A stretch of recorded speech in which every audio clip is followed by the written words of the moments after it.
right, so I'm going to do something a little different this week.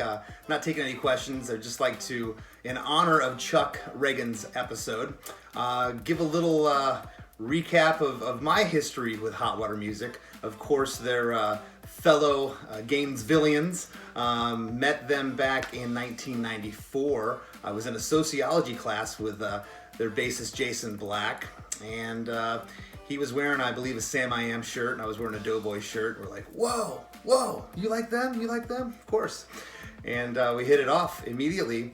He invited me a couple weeks later to their first rehearsal, and I sat in and just was immediately amazed at how good their drummer George Rebello was and is.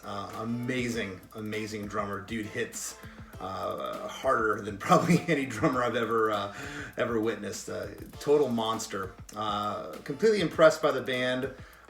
Made friends with them. Did a bunch of shows locally, and then we kind of both drifted apart, and we're touring and out on the road, and we caught back up with them in 2002 and did a tour with Bad Religion that was just absolutely amazing.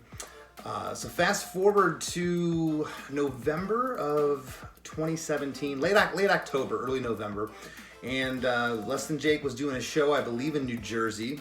And I went out that morning to get some breakfast or coffee or something, and my phone rings, and I look down, and it's George Rebello. I'm like, my friend George is calling, and I will always take his phone call. I picked it up, and he said, hey man, he said, got a question for you. I said, what's that? He said, what are you doing December 2nd? I said, well, nothing. Less Than Jake's not on the road. What's up? He says, well, their guitarist, Chris Wollard, he said, Chris has had some family issues come up, and we're wondering if you could fill in for a show down in São Paulo, Brazil. And I said, okay.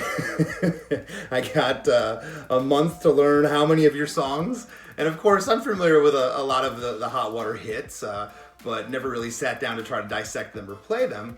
And he said, yeah, we need you to learn 18 songs and a cover of True Believers by Bouncing Souls. So 19 songs. I said, okay, well, let me think about this for a day. Let me just make sure my schedule was clear. I get back to you. I called him back the next day. I said, yeah, man, let's do this. So I started learning their songs. I had called Jason, and he sent me the list of what they were going to play that night in São Paulo. It's at the Karaoke Club, holds 2,500 people. Their first time ever in Brazil. Now, Less Than Jake's been there a number of times over the years, but I knew what we were walking into. I'm like, guys, you have no idea. This crowd's going to go berserk for you. And I think that they were overwhelmed when we got down there because it was crazy, absolute mayhem. The South American fans are so into it. And got the set list, and I said to Jason, well, what part's what here? He said, okay, on these 4 records, Chris Wollard's guitar part's in the right ear, and then right speaker. And then on these 2 records, it's in this speaker, and on this record, it's like a combination of both, depending on the song. I'm like, okay. So, long story short, I did have help. I went to Gainesville and did sit down with Chris. He was gracious enough to give me 4 or 5 hours of his time. We went through some stuff. And I also called Chris Cresswell from the Flatliners, who's been playing with Hot Water for a number of years now. And Chris and I did some Skype sessions back and forth, and he helped me on a couple other parts. It was really different and challenging for me. Their guitar parts are so different from what Less Than Jake does. Chris Wollard is just such an inventive player.